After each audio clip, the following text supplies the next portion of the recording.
Well, look how much time it has been.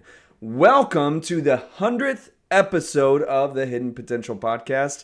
And I know what you're thinking. Where have you been?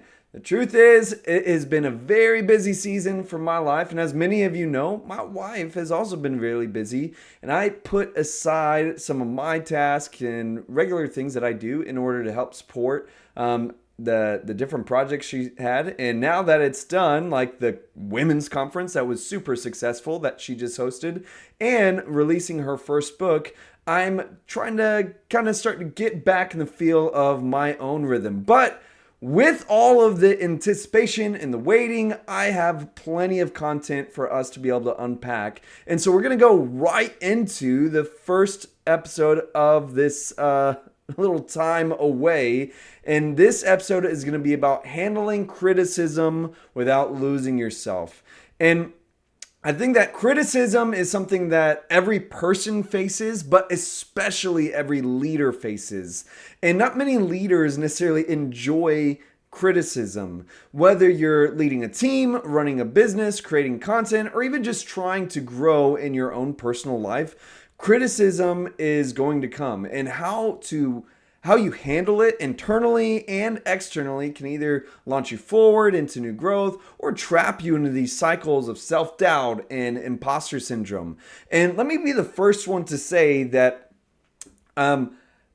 there's this unique flow, if you will, or rhythm to where sometimes it feels like it's one criticism after another.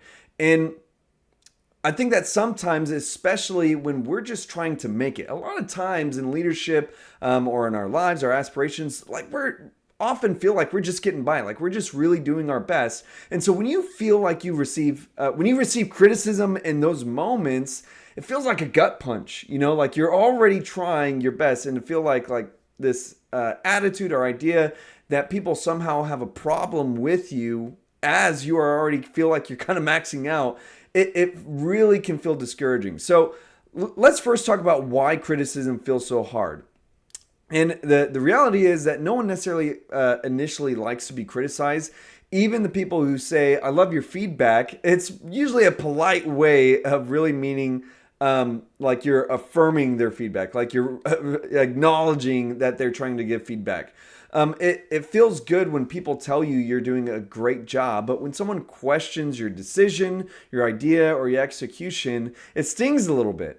Especially, I think, more so when it's people that you don't know. And I think that we should separate the two. When it's someone that knows you giving, I feel like the difference is when someone knows you, it feels more like feedback. Like they want to see you succeed.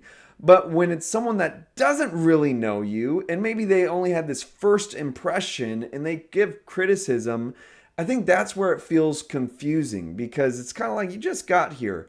And I want to unpack that a little bit later, but let's look at the sting, okay? Because it usually pokes at two vulnerable places. One, our desire to be accepted, and our desire to be right. And we all want people to like us deep down. Like we will say on the outside, I don't care what people think, I'm doing what I need to do. But then when you're actually in a leadership role, you start to realize how much more you might even subconsciously crave people's validation. You want people to pat you on the back. You want people to, in a sense, be impressed with what you're doing. And it's not this ego trip, it's just being human. And we all want to believe that what we're doing matters. So when criticism comes, it feels like rejection to us. Not just rejection of the idea or action, but there's this it feels like a rejection of our personhood. But here's this hidden potential within the criticism. Criticism is not always about you. Sometimes it's about clarity. It's a mirror moment where it forces you to stop and look. And sometimes it helps you to look at blind spots, and sometimes it helps you to look at your foundations. So, and we'll get we'll get more into that in a minute. But let's break down two types of criticisms, okay? Because not all, like I said earlier, not all criticisms are equal.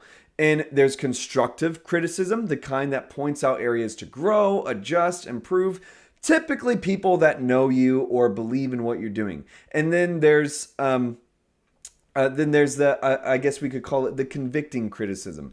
This kind that reveals to you how this is a kind where it will either make you feel insecure, but it could also make you feel unshakable if you dive into it, because it's that kind of criticism that makes you really clarify your values in the vision that you already have. Starting off with constructive criticism, those are those moments where it's like, hey, this process is slowing our team down. Maybe there's a better method? Or I noticed that your presentation had great passion, but maybe a clearer structure would help people follow along. It's like kind of these adjustments, these suggestions, and this kind of criticism can really feel like a gift if you are willing to receive it. It's like someone giving you free consulting, free coaching, free perspective. And it may not always be delivered gently, but if you're willing to pause your defensiveness and listen, it's often the very thing that can help you move from good to great. And again, there's there's plenty of moments where people say something and maybe they don't understand why you do something. They're looking at it from maybe like a naive perspective. And when I say naive, it's not in an offensive way. It's in like, well, you don't really know all the things that go into it. This is what I have found the best way possible. And that's okay too. But again, there's a difference when someone is truly trying to help grow you or see what you're doing better because they believe in you versus someone that's not. So let's talk about the convicting criticism. This is when someone challenges you at the level of your values or your vision, your identity. It's when people say, that's too niche. Nobody's going to buy into that. Or I don't think your message is relevant. Or you should be more like so-and-so. And what happens is you're forced to ask, do I need to bend or do I need to stand? And sometimes what feels like rejection is actually maybe even revelation. It reveals that this isn't just a preference you have, but it's a conviction that you hold. And this is where that hidden principle is found, that criticism often helps you discover the difference between what needs to change and what must never change. I feel like for me personally, some of the core values that I hold strongly to were cemented in the moments of criticism that was beckoning me to change. And I would have to question myself like, well, is this something that I should change, or is this something that I deeply believe in? And it really helped. And then the next question is, well, why do I believe in this? Why do I not want to change this?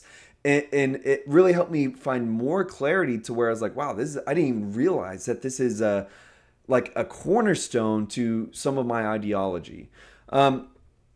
I want us to talk in this realm. I want us to now talk about the trap of people pleasing. And this is a big elephant in the room because so many leaders get stuck in the cycle of trying to keep everyone happy.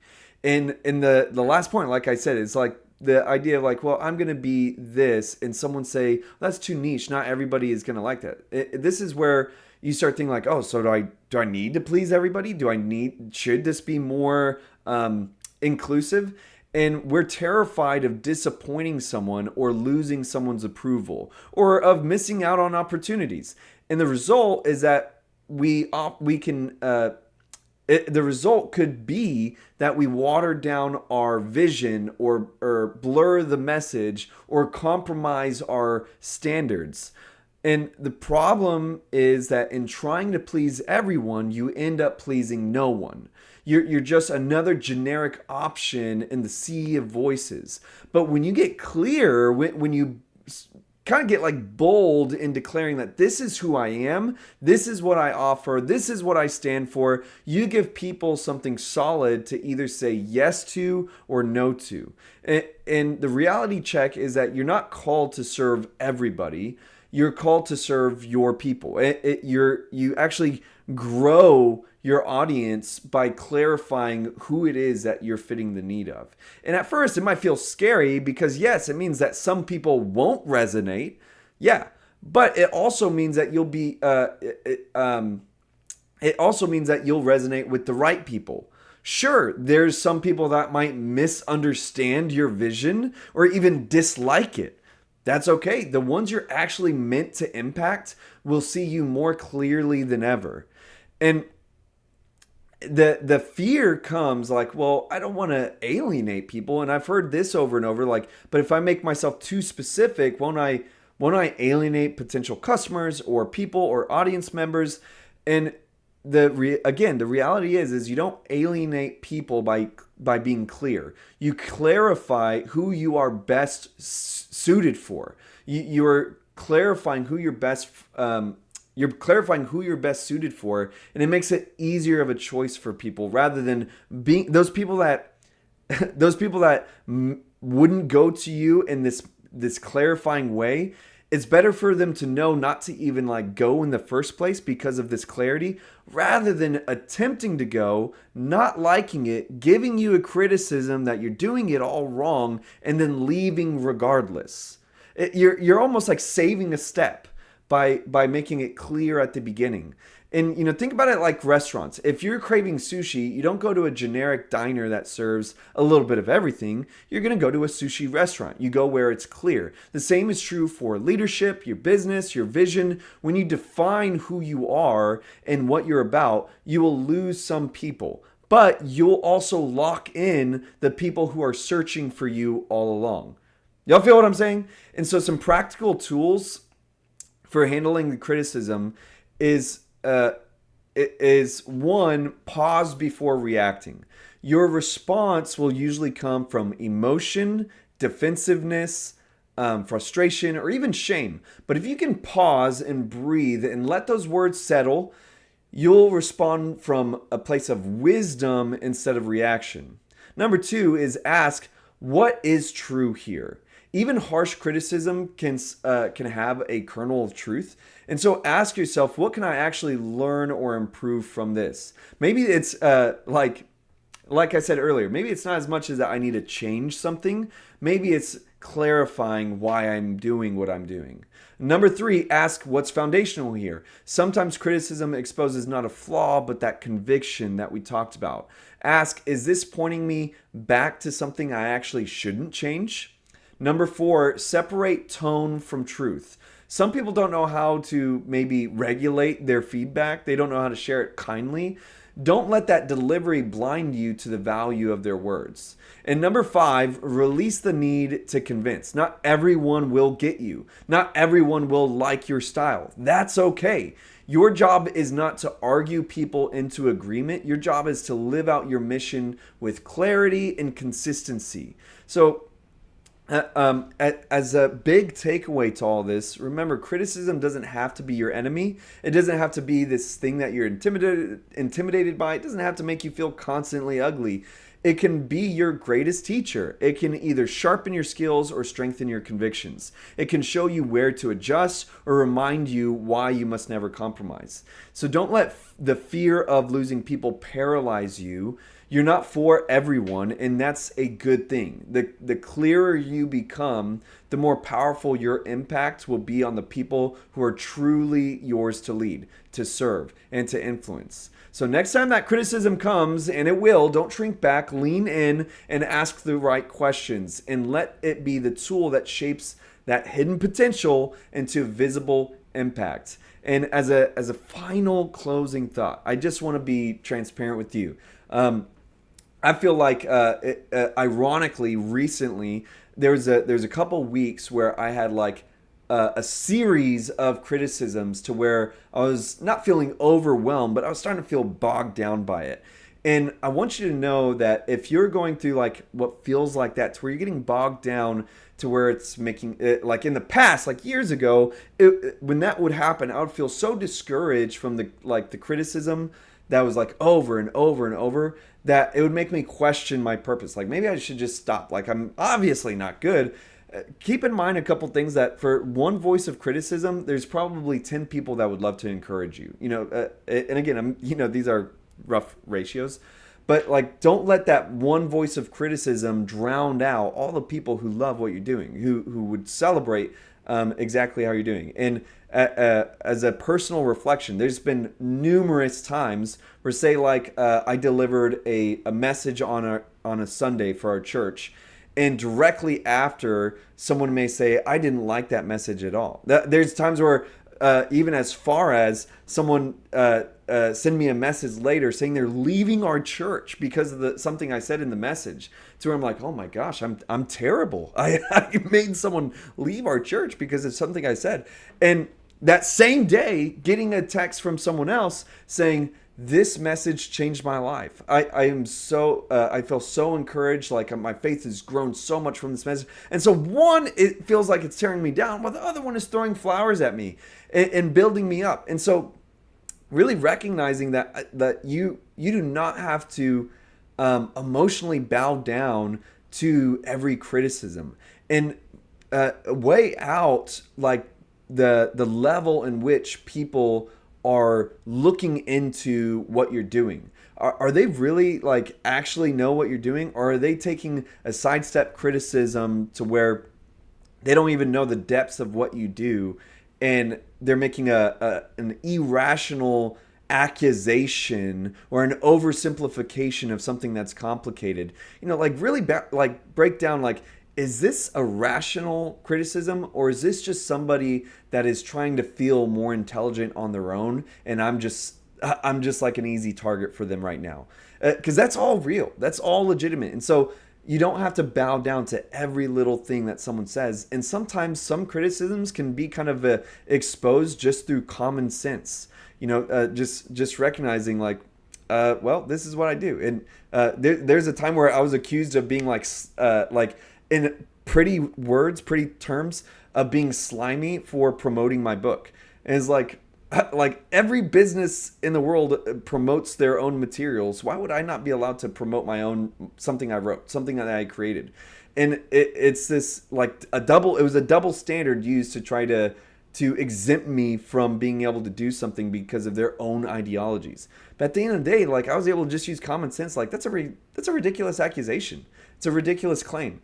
And so again, I know I spent a little extra time just trying to share my heart, but I just really hope that in that part, maybe all the rest was like, okay, that was nice. Maybe that's helpful. I could write that down. Hopefully I hope for this part that you'd feel encouraged and not don't let yourself be discouraged by the lack of validation from these people, the lack of approval from these people. Just don't give up. Just keep at it, and you're going to see wonderful results. Okay? I hope that this talk today, this episode, was meaningful for you. I hope that made a difference in your life. But until next time, again, welcome back. Until next time, have a great life. Well, there you have it. I hope that this episode was meaningful and edifying for your leadership and your growth within your ministry and organization. Could you do me a favor? Could you leave a rating and review for this podcast? It'd really help me out and help others be able to see this show in their feed. You can also visit homerhargrove.com to be able to learn more, connect, or become one of our supporters. Until next time, have a great life.